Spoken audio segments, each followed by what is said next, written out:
Hey, ladies. Welcome to Money Monday. This is a messy money topic edition of Black Women Making Money. We are going to put our 90-second counter on, give people a chance to come in. Please like the video, and then we'll be back to talk about some messy money topics. Here we go.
Welcome to Black Women Making Money. We are the home of the upwardly mobile Black woman.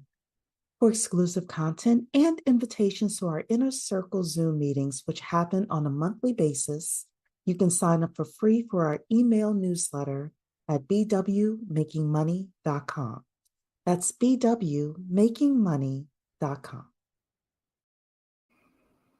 Hello, ladies. Welcome to Money Monday. How's it going? Hope you made some money today. Hope you made some money this weekend. Hope you are ready to get into these messy money topics. It's your girl Cherie here with Black Women Making Money. And over here, we focus on making our money and then making our money work for us. I see Malika is in the building. Good evening. Torian Dreams is here saying hello. After this long day, I can use a bit of messy money topics. Well, girl, you are in the right place. And Notary World is saying, let's go. Yes, girl. It is a Monday. Cherie worked hard today. I worked hard on Saturday. We're gonna do some messy money topics today. We're going to keep it light, and the Baton Rouge story is a little heavier. However, we're still gonna keep it light over here, and you all know me. You all know me over here. We don't into what the Black community as a whole should do, how we should react. Woe is us, cry, cry, cry. No, I focus on you as an individual. What can you do? What should you and your immediate family be doing to navigate this whole thing? So we're going to talk about Dr. Boyce and the Tulsa Real Estate Fund. We're going to talk about the Baton Rouge segregation, and we're going to talk about Little Red Lobster, talking about they're going bankrupt. So Sabrina is in the house. Glad you made it to the live as well. Yes, awesome live while enjoying ice cream in my car. Great, great. And I will invite some of you ladies, if you all want to come up later on to chat about any of these messy money topics. I feel like it's that kind of day.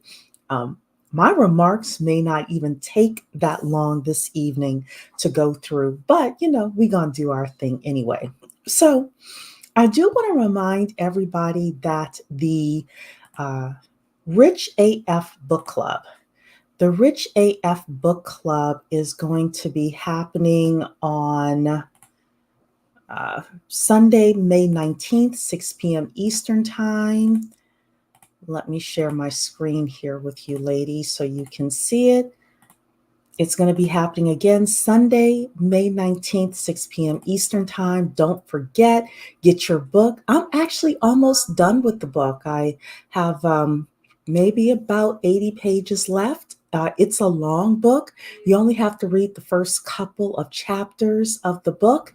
But the only way to participate in book club is to be in Zoom. And the only way to be in Zoom is to be on my email list, bwmakingmoney.com, to get on the email list, totally free. But we talk about stuff in Zoom that we can't or won't talk about on YouTube. So definitely, connect with us. Rich AF Book Club, Sunday, May 19th.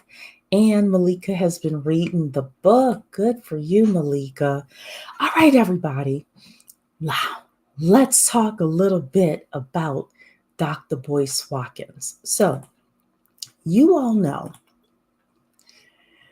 the Tulsa Real Estate Fund. I shouldn't have to go through like the whole history of it here because this is messy money topics. So, ultimately, the Tulsa Real Estate Fund is going bankrupt. Jay Morrison is being accused of refinancing the Black House, taking the money, buying a property for himself and his wife with the people's money, and people are upset. People are upset. One person that people are upset with is Dr. Boyce Watkins. Dr. Boyce Watkins is a PhD in finance, and people feel like he co-signed Jay Morrison. People feel like he co-signed the Tulsa Real Estate Fund. There was Yvette Carnell, who is, I guess, one of the leaders of ADOS, if not the leader of ADOS. She got in on the conversation talking about Boyce Watkins. Also, Michi X got in on a conversation talking about Boyce Watkins and this whole Tulsa Real Estate Fund. I will admit, I have met Dr. Boyce Watkins. I was around during the whole Charles Wu thing. I know his brother Lawrence. Like if you ask Lawrence Watkins, do you know Cherie? He would say yes. So look, I will admit that I have been in Dr. Boyce's orbit. However, you all also know your girl, we went over the whole Tulsa real estate thing as this whole thing was crumbling, and I showed you Jay Morrison's bio, and I stopped at three-time felon. I think it was three-time felon. I stopped at that point. I was like, nope, not interested. Other people wanted to redeem Jay Morrison, give him a fourth chance, all of that. I was out. Number one, I saw pictures of him when he did this. They were pretending to be in this mansion and taking these pictures as, in their evening wear, and they were all pumped up on social media. And then I believe it was three-time felon, and I was like, oh, pass, pass. So JT, pocket watching JT is petty. I'm here for the pettiness. We're going to watch a little bit about what JT has to say and then what Dr. Boyce had to say for himself. Dr. Boyce said this is the only time he is going to talk about the Tulsa Real Estate Fund. And here it is, ladies. Here it is. It's the B1 cheerleader. And now I think the B1 cheerleader is driving the bus damn near 95% of the time. And that's why many of you who are fans of Dr. Boyce, I see your comments. You say that Dr. Boyce of today is not the same Dr. Boyce before. And I'm here to tell you, based on my theory, it's because the B1 cheerleader took over. And have you all heard that Dr. Boyce is now on Tasha K's channel? Talking about gossip. I heard this. I think somebody said it when JT had the phone calls. Did you all hear that? I'm like, wow, I found Dr. Boyce actually, so I'll tell you all again a little bit about my story. I was interested in learning about investing. I did not know the Black sector of YouTube even existed. But one day I was interested in learning about investing, and Dr. Boyce showed up. And I was like, oh, great, a Black man. I'll go and listen to him. And he was talking about buying stocks for $5 and things like that. And Dr. Boyce led me to Andre Hatchett. Andre Hatchett led me to Erica Williams. This was all in the 2016 timeframe. And then Erica Williams, of course, I listened to her for a couple of years. And then she went over on O'Shea's channel. And next thing you know, I found the Black Manosphere. I found swirling and all of this stuff. I had no idea that any of this stuff existed. But when I started listening to Dr. Boyce, he was talking about stocks, buying stocks, investing, things like that. And now it's a lot of social commentary. The man will talk about Lizzo like nobody's business. I mean, he picks and prods at Lizzo specifically. I don't watch everything that he talks about. You all can let me know what you've seen Dr. Boyce talking about these days. And let me know if you've seen him on Tasha K's channel as well, because I think that's very interesting that he's moving to social commentary. Of course, let's be real. That's the only way to make it in Black YouTube, is to talk about social stuff. And, if you're doing anything serious, you can basically forget it with regards to making money. This is why I don't trust these full-time YouTubers and these full-time social media people. And I'm going to say this to you, you shouldn't trust them either. If you want my advice, I don't trust anybody who makes their coins full-time on YouTube, on Instagram, on Twitter, unless you have some sort of a consulting business. Like I used to be a business plan writer, and I would use YouTube videos in order to get clients to write business plans for. That's different. But any of these people that are full-time on social media, nope. You saw Boyce on Anton Daniels? Oh, you know what? I saw that as well. Like, why, We all know how Anton Daniels feels. Anton Daniels basically said that Black women should be, you should destroy us all and start the Black community over again with a whole new crop of women. I was done with Anton Daniels at that point. What kind of jerk says something like that? And then they want to, talk disparagingly about divested zealot. Well, you got two sides of the same coin. If we're going to do all of that, any man who is backing up Anton Daniels, they need to then leave divested zealot and all of the other divestors alone. If that's the game we're playing. I'm not telling you to go find a Black unicorn to marry and procreate with. That's not me. I do believe in find the best man for the job. I don't believe in #all. But on the other side, these men, some of these men are very dangerous, and this stuff is spilling over into the streets.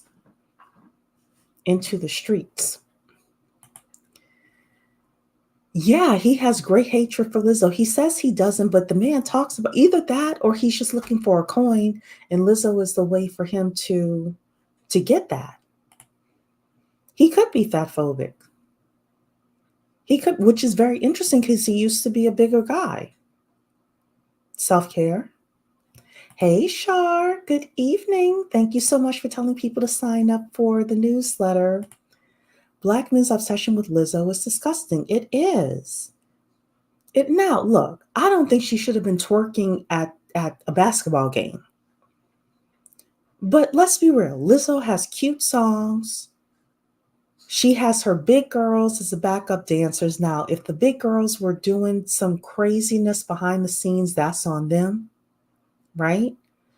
But overall, Lizzo's music is positive. She's dancing, she's singing, she's got the big girl backup dancers. I'm like, leave the girl alone. If the girl wants to remain her size, let her do that. If she wants to lose weight, I don't think her fans should be, chastising her when she wants to lose weight either. I don't agree with that. Let the girl be. Let her be. He's always been chatty patty. Yes, he has. He has. Yes, you're right. Antoine has a black wife and daughter. Yeah. Yeah. I did too. After he said black women need to be destroyed. Yes, it was disgusting. And he knows what he's doing. Antoine is not a dumb man. Antoine is a smart man. This is about YouTube money. These people are dangerous. They're dangerous. He was also uplifting Pearl. You're absolutely right. All of those men who uplifted Pearl need to all the men who uplifted Pearl and all the men who uplifted Candace, I don't want to hear anything from them about reparations. I don't want to hear anything about qualified immunity. I don't want to hear anything about the police. I don't want to hear anything about systemic racism from none of them. From none of them. If they're following those two.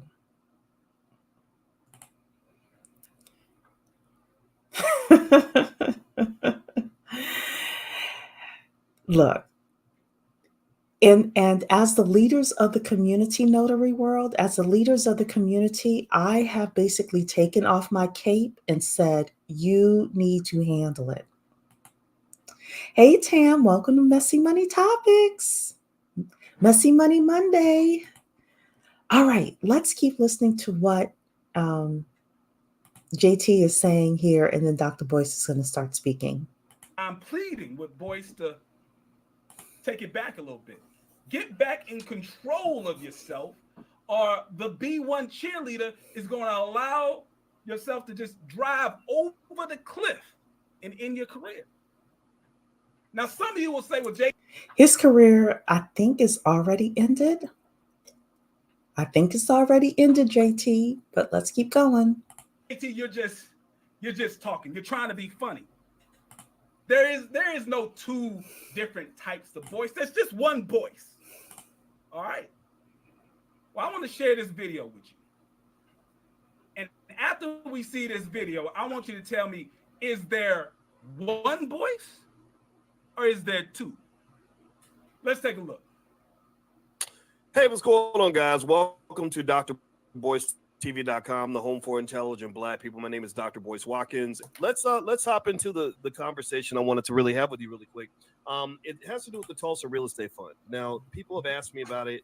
I don't know a ton about what's going on with the Tulsa Fund. I was never affiliated with the fund. I never worked for the fund. I've never been on the team. I've never been on the board. I've never been on the staff.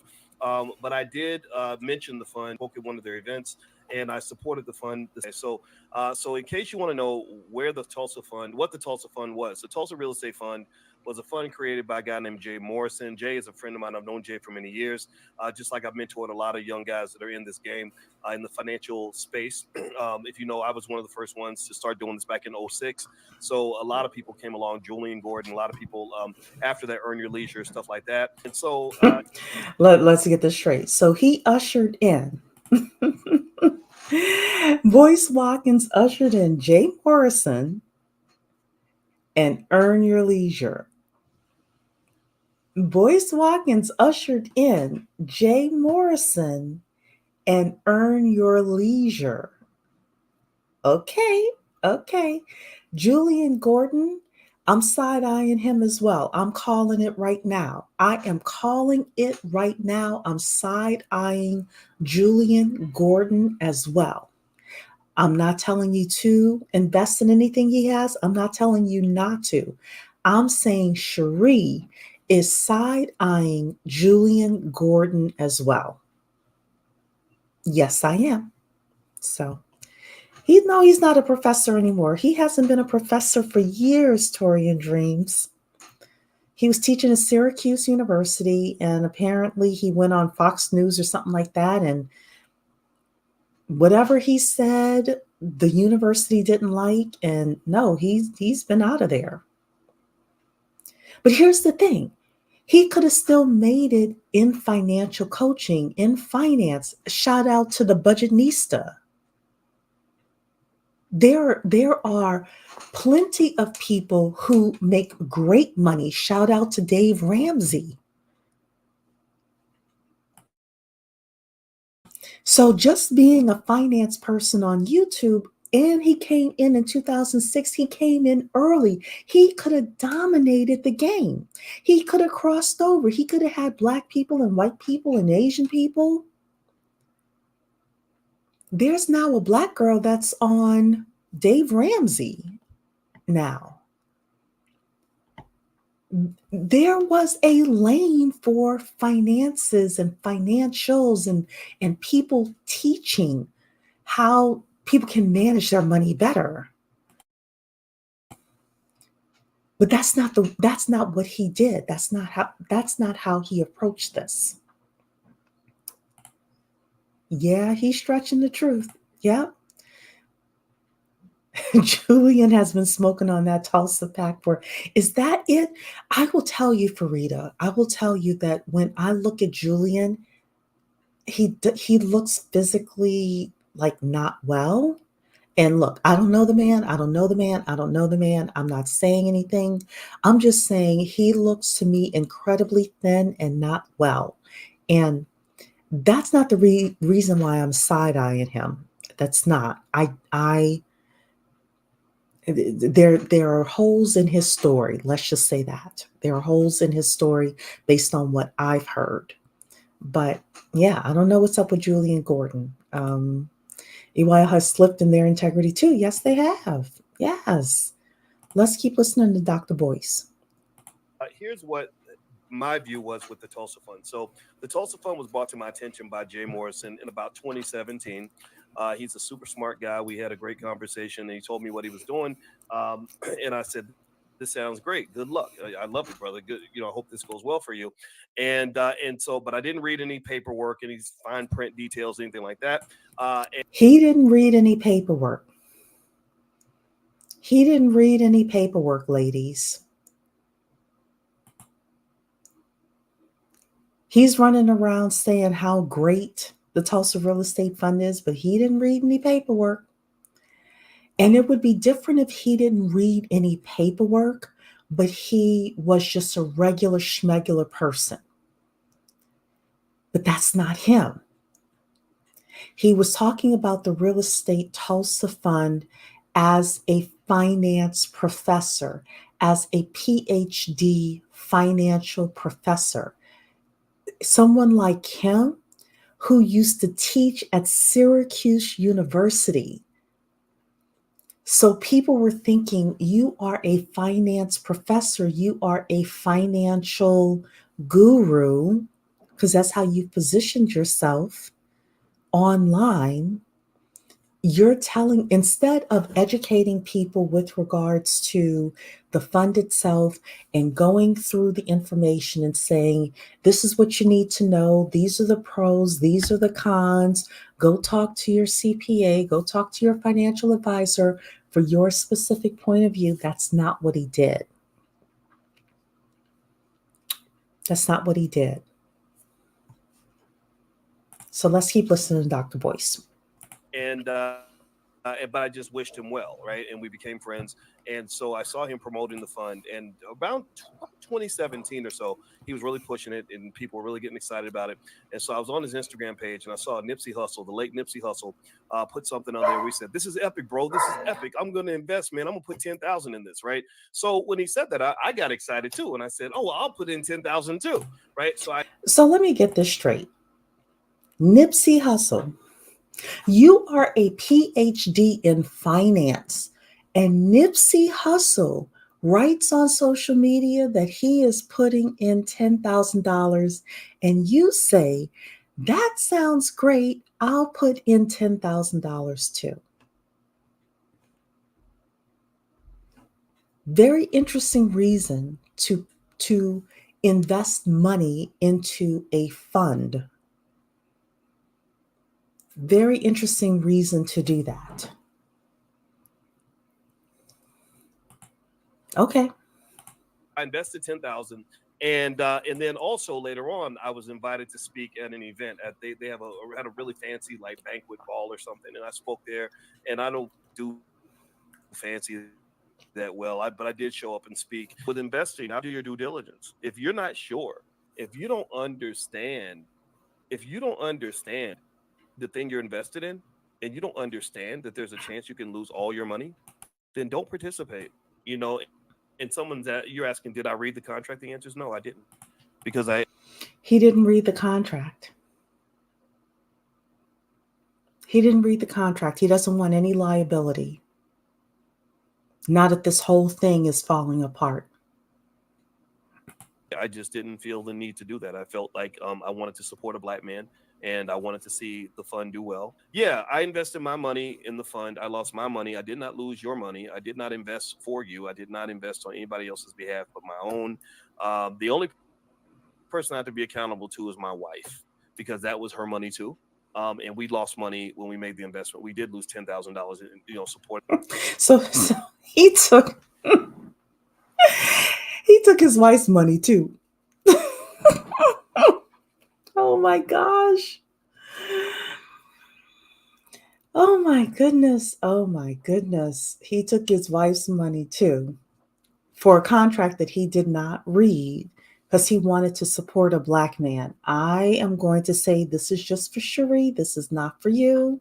You can do whatever you wish, but Cherie, the rules that Cherie follows is I don't invest in anybody because they're B1, B2, B3, B4, or B5. Just like I don't invest in somebody just because they're white, just because they're male, just because they're Asian, just because they seem smart, just because they speak well. No, especially $10,000. $10,000. Now, I know a couple of people who invested in the Tulsa Real Estate Fund. One person that I know makes a very good living, and she put in $500, and I asked her why, and she said, well, I believe in Jay, and I wanted to do something, but even if I lose the money, that's okay. And that was her reasoning. And I was like, okay, but guess what?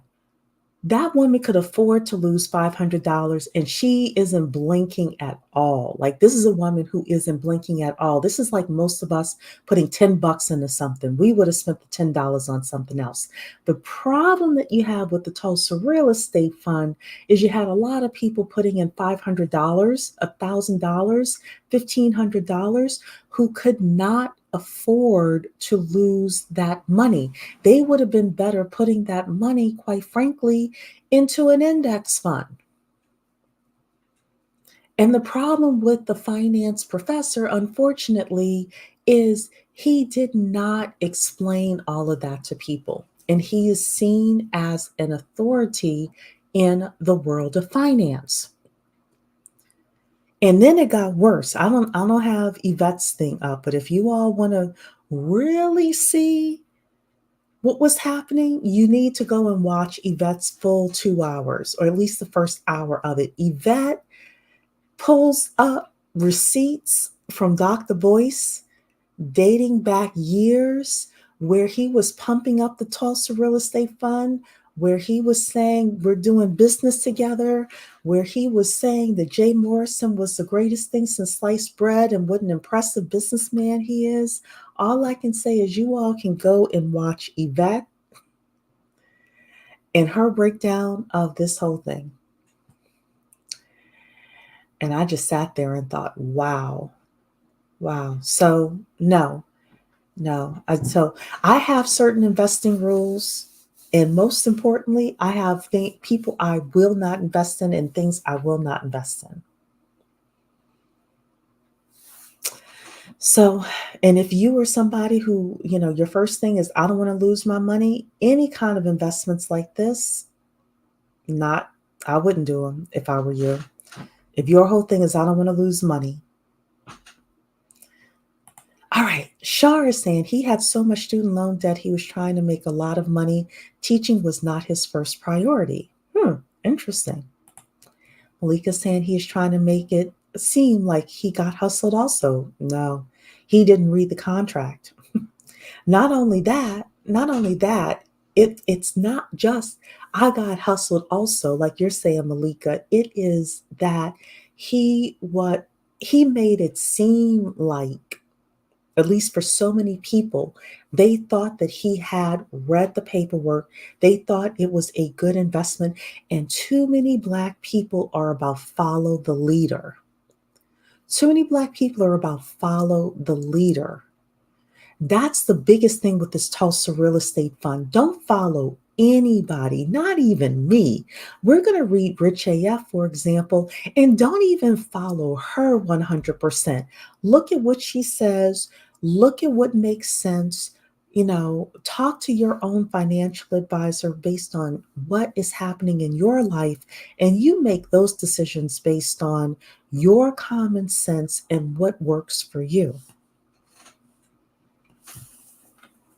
And I don't know if Boyce Watkins could afford to lose $10,000. To me, that's enough money for me to pay attention. And also, he married this woman, and I don't know if part of that $10,000 was hers or how it worked out, you know, because he said he's, accountable to his wife because it was her money as well. Who you marry, who you intermingle financials and finances with is so important, ladies. It's important.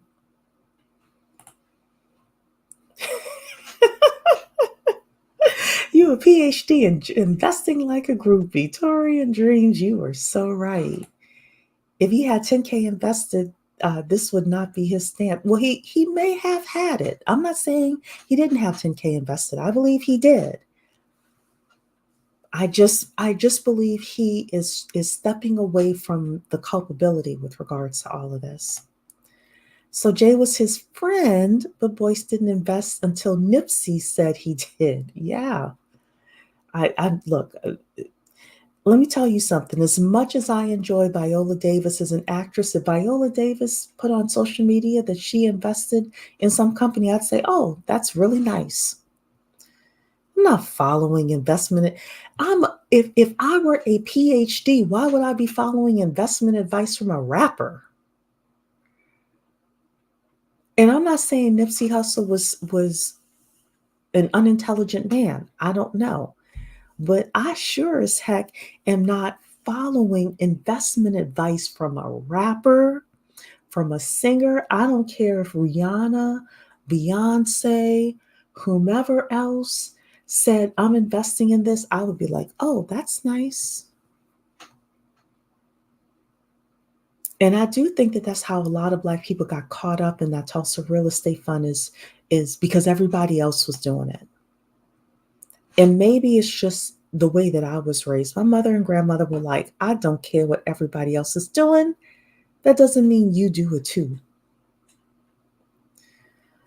So now, I'm a contrarian. I'm like, oh, you all are investing in that? Okay, we'll see how it goes. He introduced it to people and now he's trying to distance himself. Yeah.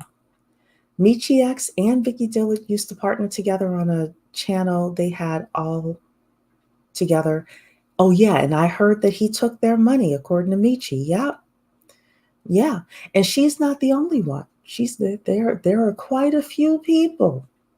There are quite a few people who have the same story as Michi. Hey, Beulah. Good to see you. Hey, Samri. Hey, hello. All right, let's move on to the next topic of the evening, and let's talk about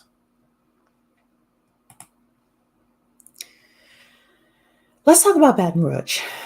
Let's talk about Baton Rouge here. So we are going to try to keep this as light as possible, but it's a little bit meatier of a topic here.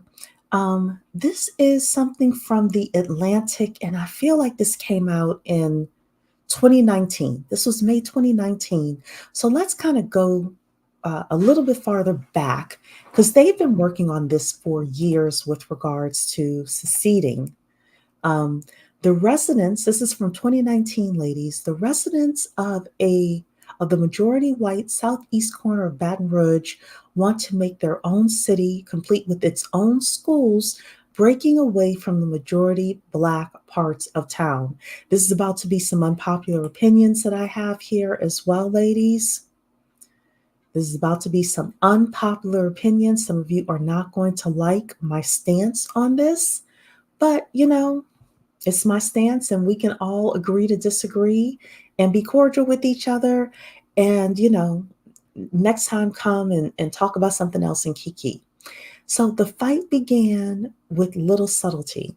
White wealthy parents in the southeastern corner of East Baton Rouge Parish, Louisiana. And first of all, let me say that I am from Louisiana.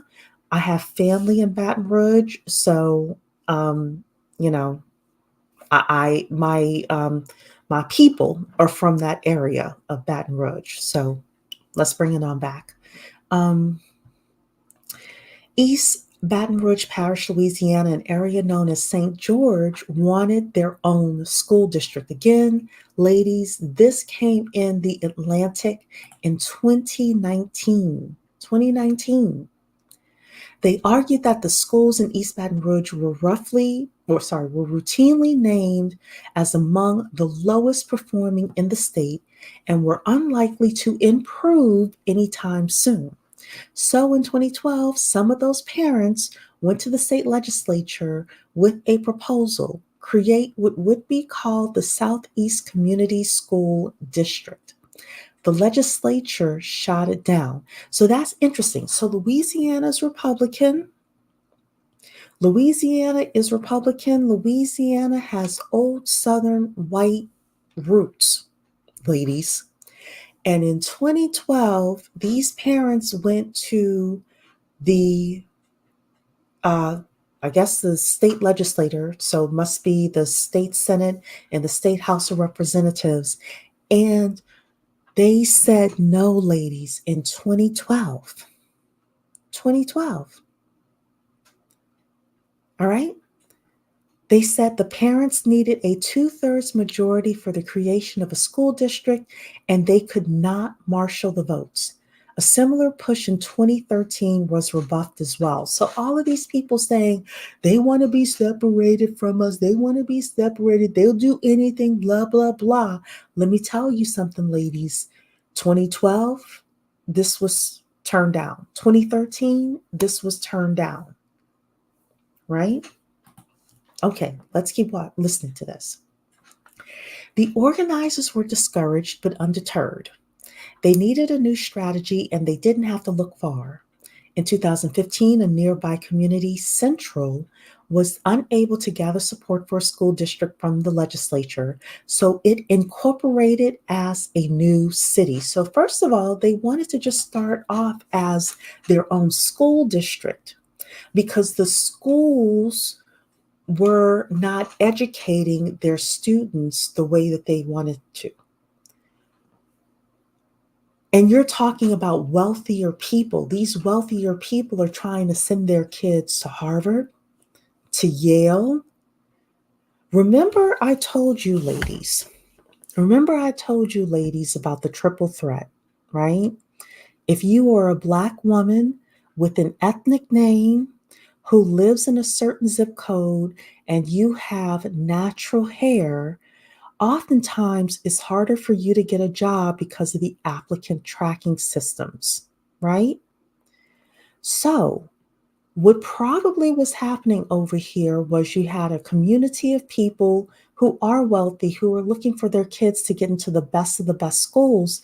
But what happened, and what happens if they see, oh, but your kids were from this school district, what is going to happen, right? Y'all are not going to like some of my opinions about this, but as upwardly mobile Black women, we have to take a step back. We can't get so sucked into the B1 that we're not taking a step back and looking at this from all points of view. Okay? So all they wanted initially was their own school district, but because they couldn't do that, now they had to say, okay, well, for us to solve this problem that we have, we need a new city. Right? Okay. So let's bring it here to what's happening now. Where's this thing? Now you have it where, oh, stop it. What is wrong with this thing? Baton Rouge is splitting into two cities following a court ruling. You all heard about this, right? And put a 1 in the chat if anybody wants to come up, because now I am ready to have people come up who want to talk about this. Baton Rouge is going to split into two cities. A wealthy portion of Baton Rouge is going to split off and incorporate its own city, and what proponents say is a bid for better schools and reduce crime, but critics say it will gut Baton Rouge's tax base and result in a wealthy white enclave. I hope it's in this article here. I'm going to read through a little bit of this. I want to point out something, though, that is important for us to note. So this is a landmark ruling. The Louisiana Supreme Court has authorized the incorporation of a new city called St. George in the suburbs of Baton Rouge. It's a 60 square mile area in the southwest of East Baton Rouge Parish, and the 86,000 residents who live there will be split off from the blended government that oversees both Baton Rouge and the broader parish. They again are complaining about the East Baton Rouge Parish schools that are underperforming. That turned into an effort to collect enough signatures to form their own city. It's also going to, according to them, solve crime, infrastructure, and allocation of resources under the existing city parish government. So let's see here. So they're about to lose, according to this, $48 million in annual taxes. So many of you may have heard that the mayor of Baton Rouge is thinking that she's going to try to appeal this. But I wanted to show you all it's not in this article. So I'll just tell you ultimately what I wanted to state, and that is that this area of town, though, ladies, has between 15 and 18% Black residents. This area of town has 15 to 18% Black residents. That doesn't mean you can't live in that part of town because you're Black. It means you cannot live in that part of town if you do not have the resources to live there. That's why on this channel, I'm continuously saying, if you're not making $130,000 a year, if you're not making $65 an hour, what are you doing? You've got to get yourself to a point where you have the choice of where you can live. Because these people were saying our schools are not good. And I know some people have been saying in the B1 universe, hey, you know what? If you just give Black students more resources, if you just give the Black schools more resources. And people are saying, we've been giving you resources for 20 years, it's not working. Baton Rouge is not the only place that's splitting. Atlanta is about to split. There are other places that are about to split as well. Ladies, I can't save the Black community. I can't. I'm here to talk about what you need to do so that you have the choice of where you want to live. You have the choice of where you want to send your kids. Now, here's what's going to happen, because my mother and I were talking about this. She said, you know, what's we were talking about this, and she was asking, I think, like, why would they do this or something like that. And we were talking about crime. And I said, here's what's going to happen. These people are going to set up they're going to get their own police department. They're going to get their own laws. They're going to have their own city council, right? Okay. And let's say there's a target on their side, or on their side of town. These people are going to make it whatever most stringent law that they can get away with. If you come into their area of town and you shoplift, that's what it's going to be. And yes, you will be profiled. And yes, your sons will be profiled if they have dreadlocks, even if they have short hair. If they have 5 of them walking around the store together, yeah, they're going to be followed around. They're going to be profiled.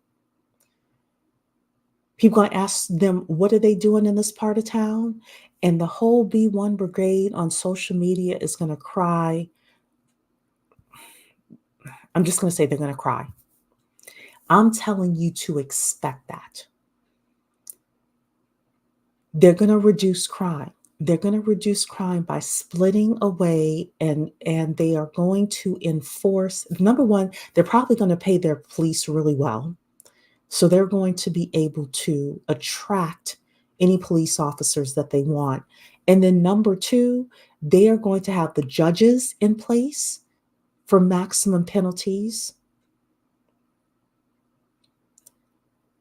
What is that kind of bail reform? Cash bail or something like that? Not in this area. You can play around if you want. So again, anybody wants to come in, put a 1 in the chat, and I will put the link out. Now I got one final unpopular opinion. Got one final popular opinion, because see, a couple of years ago, there was a George Floyd that happened, and there were 19 Black families that got together and said, we are concerned about the police. Therefore, we bought 97 acres of land in Georgia, and we're creating a safe place for Black people. If I'm anything, I'm fair. We talked about these. I actually have spoken to these Black women. We've talked about these Black women. But here's the thing, ladies. We are upwardly mobile Black women. We look at things nuanced. We look at things differently. We cannot applaud these Black women and these 19 families for buying 97 acres of land and then crap on these people for separating. I said it. All right, I see Malika wants to come up. So here you go. We cannot applaud these Black women, these 19 Black families, for saying they want to create a safe city for them and their kids, and crap on these people who say the same thing. Unpopular opinion. And I haven't heard anybody make that connection on YouTube. Not that I'm on YouTube like that, because your girl is busy, right? But if we're going to applaud these women, then we also have to understand these families. And I'm saying, get your coins together. Get your coins together, because these things are going to be happening. This separation is going to be happening all over the country, and it's going to not be black and white. It's going to be class-based. It's going to be class-based. So let's see here. We have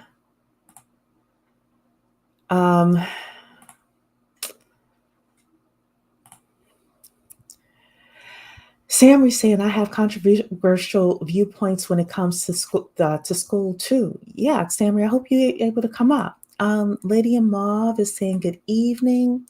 Sammy saying Project 2025 probably has a solution for underperforming public schools as well.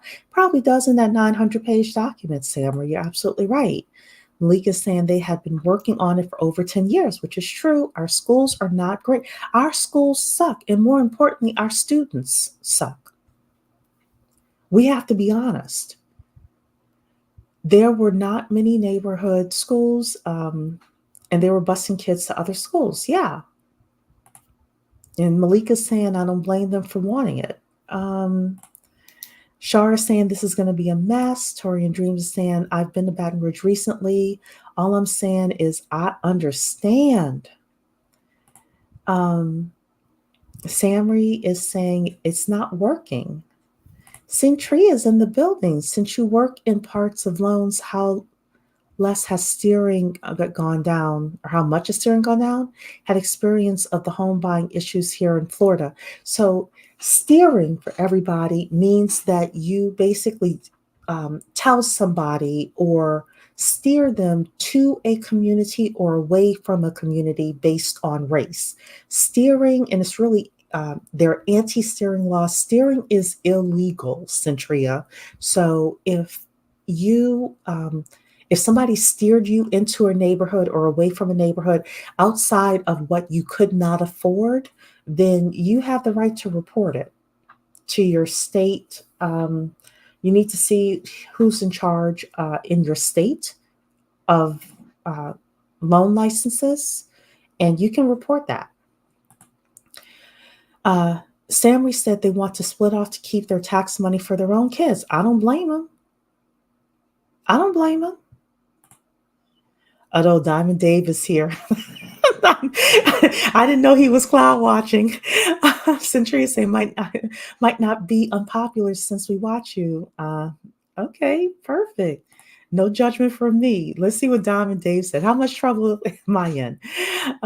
Diamond Dave is saying the issue is not the split. Most Anglos don't live around Black people in real life. This is true. It's access to the general tax fund. However, we know the numbers don't trend and drive polarization. That's true. That's true. But I think, Dave, it's not just the dollars. The dollars probably is like 85% of it. I do believe it was partially the schools and the crime. I do. I do. And money talks. Malika, what's up, girl? Oh, hi. How are you? Can you hear me? I can hear you just fine. What you got to Oh, say about the topic? now, because I don't live in that area anymore. Uh-huh. Due to the fact I bought my house somewhere else, but I'm like 10 minutes away. But like I said, I've been in that area. I lived in that area for like over 20 years when my parents, we first moved out there where there Mm-hmm. was nothing. So I Mm-hmm. understand because that is an area that has a lot of things. And I always want to tell people, because they always say rich white people want to separate from black. Those people aren't that rich. Okay. Most of them are middle class. Now there are some rich people, but I mean it's not the majority. Mm-hmm. Then why do you think the articles are accurate? I haven't read many articles. I don't think Mhm. they're totally accurate. No. Okay. What do you think is happening?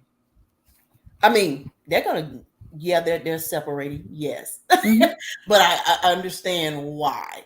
But like I said, from the time that I've been there, they've closed down most of the neighborhood schools. So the school system, they would just bust the kids out. Mhm. And even right now, like we've had a lot of what we call charter schools pop up all over the place. Mhm. They just built a charter school in that area because a lot of businesses are doing that. But the charter schools are not really that great because the job that I do, we go into the charter schools, Mhm. not that great. So, but So here's the thing. So let's not be mean, but let's I'm not be being mean. practical. No, Yeah, no, no. I'm just saying this for the entire community here. We're not being mean, we're being practical. Would you send your child to those schools? no. I grew up in Louisiana and my mother refused to send me to public school, and that was back in the 90s. Yeah, see, I did go to a public school, but Hmm. mine was a magnet.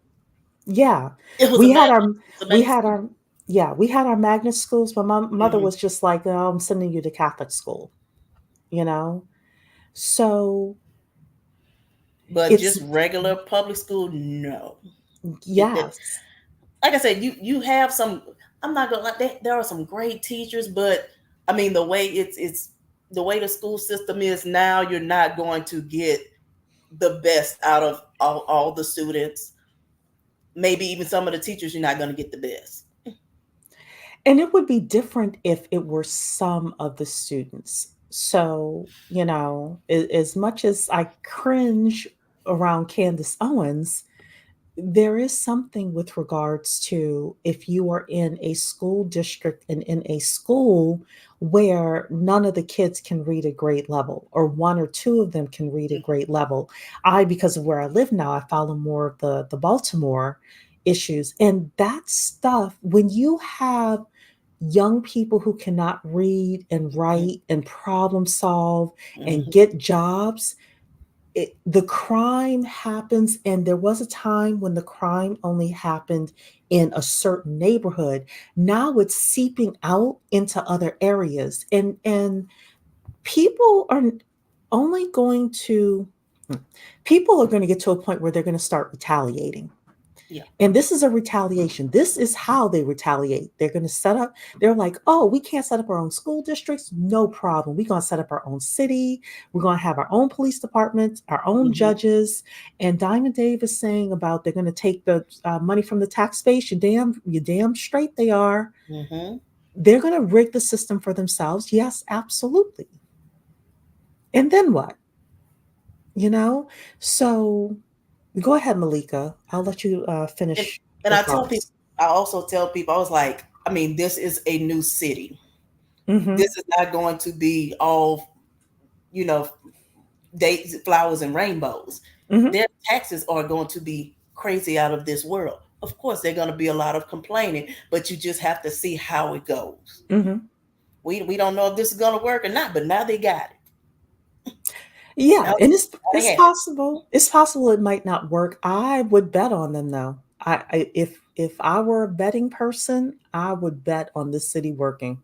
Oh yeah, I'm not gonna say it's not gonna work. I'm mostly they're gonna Hmm. make it work, but like I said, Hmm. there are gonna be problems from the get go because they're building a whole new city. They get, Yeah. like I said, money is gonna be coming out of their pockets. Now if that happens, now some people who can't afford to be there might just move out, Hmm. and they might go into those surrounding areas, or they'll just move somewhere to another part of the city Hmm. because there are nicer part of the cities that are not in St. George. Hmm. Because, like I said, I live in a nice place that's not in St. George. Hmm. But we just gonna see how it goes. People are getting mad. I'm like, hey, it's nothing you can be mad about. This is what they want. Yeah, which is why I brought up the black families as well. If Mhm. we're not going to be mad at the black families, we can't be mad at this. If people want to separate, they want to separate. Exactly. And a whole lot of separation is about to happen. And all Hmm. I want all of my ladies on here to do is to know how to maneuver.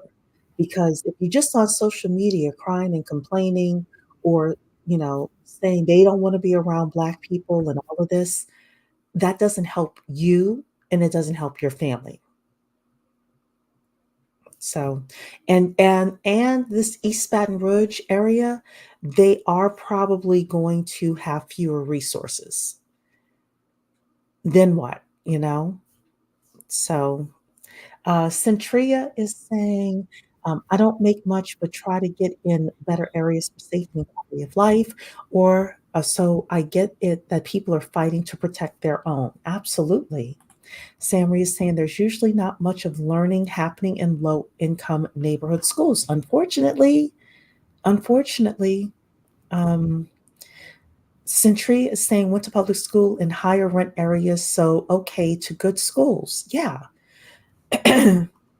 It depends on the tax base, and it depends on who's there actually fighting for your schools and the culture that you have as well, you know? I mean, I went to a school, again, it was in the 90s. I went to a school where everybody, didn't matter white, black, or whatever, you expected to make A's and B's in that school, you know? Like the culture was totally different. So, um, Samri is saying if a majority of students don't value academics and study, they'd hold classrooms hostage and torture teachers and studious students. Yeah, I mean, it could end up being a physical safety concern, if we're honest. My perspective comes from being bullied by other Black kids for wanting to focus on my education. And I'm so sorry that happened to you. I hear various Black students or various, Black adults say that based on the school that they went to, it was tough for them. You know, I can't imagine that. I did not have that as a story. If anything, all of us as Black students got together and we studied, you know. So I didn't have that, but I also didn't go to a Black school. So Dawn to Earth is saying, I honestly can't blame them. I would move away from certain elements as well. Yeah. Farida's saying, my question is why the schools are allowed to decline in the first place if there's money. There is corruption, Farida. I don't know much about the Baton Rouge, but I've been watching the Baltimore and I've been watching the Georgia schools, and there is corruption. And guess who's doing the corruption? We are. Excuse me. We're doing the corruption. Black administrators, Black teachers, Black staff members, Black school districts, Black school supervisors. We're doing it. So we got to be honest about that. All right, Malika, let's go to our final story here. Red Lobster. Do you eat Red Lobster? No, I do not. I have not been to Red Lobster in years. The last time I went to Red Lobster, the food was so nasty. I was like, I think I'm done. I used to love going to Red Lobster. You would get the cheddar biscuits and you get shrimp. That's it right there. The cheddar biscuits. The That's cheddar it. biscuits. Now you can buy that in the box at the I know store. you can buy it. You know why they did that? Probably was because people stopped coming in. But Red Lobster used to be an experience in the early 2000s.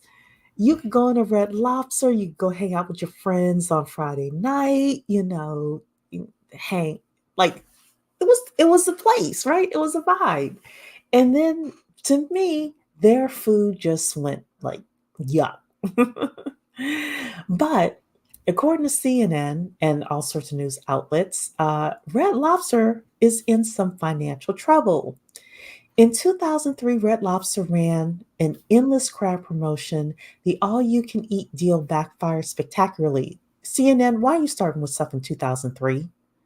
Oh my goodness. Red Lobster misjudged how many seafood lovers would pour into restaurants around the United States and fill up their stomachs with pounds of sweet, juicy crab legs drenched in lemon and dipped butter. Let me tell you, ladies, something. In 2003, Red Lobster was the place to eat. Yes. All right. So they ended up losing $3.3 million in 7 weeks. Fast forward 20 years later, and Red Lobster made a nearly identical mistake, but with shrimp and under foreign ownership that caused a cascade of problems for the company. Last summer, Red Lobster turned $20 endless shrimp into a item on the menu instead of a traditional limited time offer. The deal was once again too popular, and Red Lobster was unprepared for its customers' insatiable lust for discounted shrimp. So, Red Lobster's major shareholder, Thai Union, a Bangkok based canned seafood company, of which I have to admit I did not know Red Lobster was foreign owned. So, they lost $11 million. We need to be much more careful, said the union executive. So then we also have here the fishy death of Red Lobster. Endless shrimp did not sink the seafood chain, Wall Street did. So they're saying here the chain is on the verge of bankruptcy. It has become abundantly clear that Red Lobster letting customers eat all the shrimp their heart's desire was not a great business idea. It's also not the reason for the restaurant's financial mess. In mid April, Bloomberg reported the debt laden seafood chain and home of beloved Cheddar Biscuits was considering filing Chapter 11. Red Lobster is being bogged down by increased labor costs and expensive leases on its restaurants. Some observers were quick to blame the financial woes on its decision to make the endless shrimp promotion. Um, the move was not a smart one. While Red Lobster increased traffic somewhat, people coming in to chow down on all you can eat shrimp was a money bleeder. And of course, they lost $11 million. So, uh, is Malika still up here? Let me come here. I Yeah, am. Malika's I still am. up here. Now, What do you think? What do you think about Red Lobster? now I live like 7 minutes away from a Red Lobster. I Uh-huh. never see hardly anybody there. It's because their food is mid, of course. Of But course. but I mean, like, think about it. You're gonna do endless shrimp. People are hungry. We'll stay there all day And not if we it's can for shrimp. endless shrimp. It's shrimp as well. Shrimp does not fill you up. It does not. I mean, you can eat a lot and you can get full Mhm. a little bit, but then you're right back on it. You can Yeah. sit, like I said, we'll stay there all day. If we're not eating the biscuits, which will fill us up quicker, I was just like, they can do the promotion, but like I said, you have to find the right time and then shorten up the limited, the limited span that you want to do. But Mhm. their food is not that good. And like The I said, food sucks. the most everybody went there for was the cheddar biscuits. And like I said, Mhm. now you can buy that at the store. You don't really need to Yes. go there. Yes. Now, do you eat at Golden Corral? Ew. No, that's Okay. nasty. I haven't been in years to That's Golden Corral nasty. as well. I used to, my husband introduced me to Golden Corral, and Mm-mm. like I haven't been to one since he died, and that was like 2006 actually was when he passed.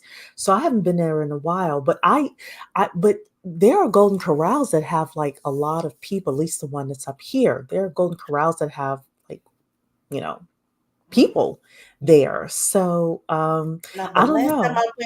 I went to go, I only been there once, Uh-huh. and my friend treated me, and but that location has moved to another location, but it Uh-huh. would, no, Mm. ma'am.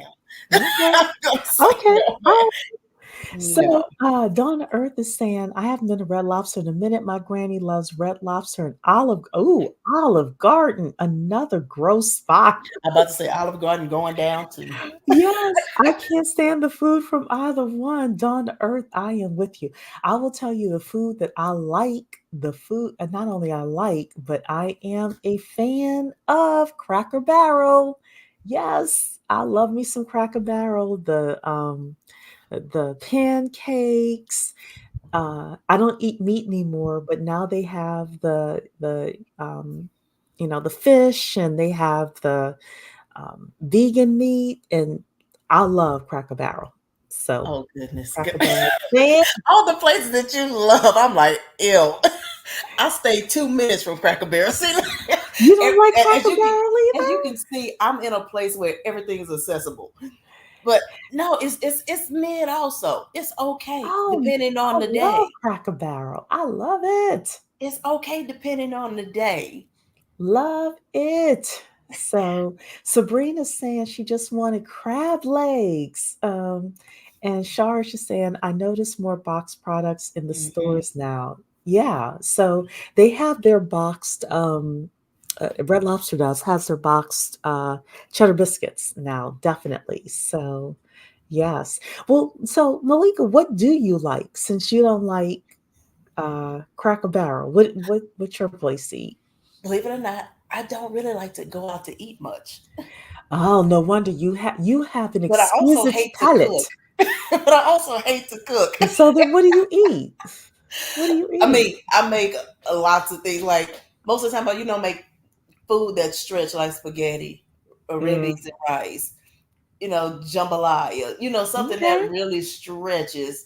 Because I don't really like to spend money on stuff that I can just do, at home.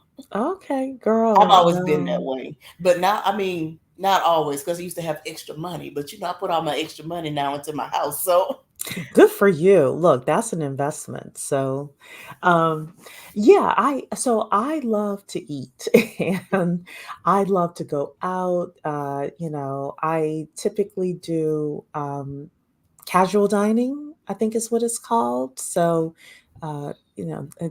there may not be, these places may not be like nationwide, but I like Bonefish Grill and, oh, yeah, you that's good. know, um, I used to like Red Robin, but now the last couple of times I went, I'm like, I don't know. Like as I'm getting older, I think that my taste buds and palate is getting a little bit more sophisticated.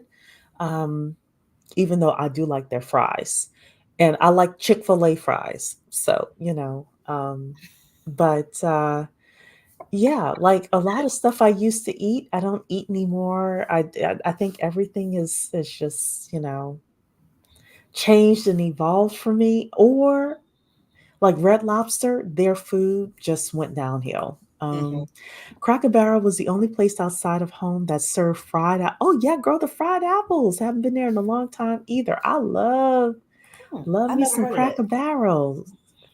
I remember back in the day, Ponderosa and Bonanza were the spots. I didn't go to either one of those. Um, but yeah, so hey Alonso, salute to you as well. Salute. Yeah, so what did you think of any final comments with regards to the topics of the evening? We talked about Dr. Boyce and the Tulsa Real Estate Fund. We talked about the Baton Rouge segregation and the Red Lobster. What else you got for me, Malika? My final thing is, let's just see how everything goes.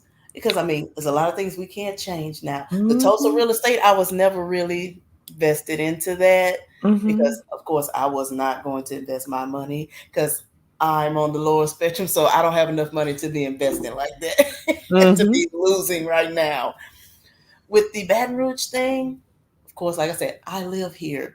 So, I mean, you get people that's angry. Like I was talking to my sister the other day, and she was like, oh, blah, blah, blah. They're trying to separate. I was like, look, why are you getting angry? You don't even live there. None of us live. I said, why are you angry? I mean, you're Oh my arguing with goodness. people online. For what For reason? what? You don't even And live and in that here's the area thing. That's a distraction. And they anymore. were saying that I don't know what it was, but it was a record low amount of black people that came out to vote Mm-hmm. Mm-hmm. or whatever this referendum was that separated the city anyway. So I'm like, if you live there and you don't care, why should I care? I'm not getting And in like there. I said, I was like, they, because most people like, oh, they didn't get to vote. I said they're in the area. They just didn't go out to vote, So what do because you want I us to do? also work the polls also, but not in that Hmm. area. I, Hmm. I do it in my area. I mean, I see some black people, but not a lot. Hmm. Even for the local stuff. Now they'll come out for the presidential, but for the local stuff, you see a very small amount of people that come to vote that are black. Hmm. Yeah. So if that's the case, then, I look, Cherie is working on her own economics, her own Hmm. economy, as like Mentor Shelley says. I don't have time to be online arguing with people or, it- getting distracted. And I feel sometimes like we need to go back to the book Indistractable because if you like this whole thing is like election fodder, you know, it's 2024 election year. What can they do to distract us? And I'm just not playing into that. And I would just would encourage any woman listening to not get distracted with this as well, especially if you don't live there. Um, Exactly. and It's if you not even worth it. and I'm gonna be honest with you, if you do live there, you need to figure out how you're going to get the resources so that you can move if you want to. That's all I'm saying. If you want to remain on the what is it, East Baton Rouge side, no problem. If you want to move to St. George, no problem. If you want to move to, Shreveport or someplace else, Gretna, you know, do that, right? But the worst thing you can be is poor and stuck someplace. Mm-hmm. Most The, definitely. that's the worst thing you can do. And that area, I mean, like the main part of that St. George area Hmm. has all the things. I mean, you have the Walmart, you have the Sam's, you have a vitamin shop, you have a lot of shopping up in that area, Hmm. and you can tell they take care because they have a Catholic church that's right there on the corner, Hmm. which is very well taken care of. So, like I said, they have money. Hmm. It's just not like, oh, $1 million, like money. We're not Well, hitting they may the have country club of wealthy. Baton Rouge or anything like that. Yeah, they may have meant wealthy for Louisiana terms. Yeah. I mean, Yes, I can is it say the up top in there, yes. 20% for Louisiana terms? So, Yes. yeah, and if that's the case, then it is what it is. Don't Exactly. don't let people knock you off your game, because there's a lot of conversation about this, and there's a lot more of this that's coming. Yeah. So And with the Red Lobster, they just need to start focusing on getting products in stores because, like I said, their food is not that good. Like they put the cheddar biscuits in there. I don't know what else Red Lobster is I good don't for. think all they need to do is focus on the cheddar biscuits. That's Yeah, it. they need to Cheddar start biscuits. expanding on that and Yeah. getting those things into the stores Yeah. because the restaurants, Yeah. those are going Well, down. they have prime real estate in the restaurants. If they focused on making the food good again, then maybe. But I think that if they were to make the food good again, honestly, it would double or triple the price. Because I was like the area where our Red Lobster is by our mall, and Hmm. there's so many other restaurants that are being built in that area, so they Hmm. have a lot of competition. Hmm. Yeah. Yeah. So, well, that is it. That is messy money topics for the evening. Partially messy, partially serious. But Malika, I want to thank you for being my co-host today. No problem. Thank you for letting me come up. Absolutely. And I hope everyone has a wonderful, pleasant evening. And I will see you all on the next live stream. Take care. Night.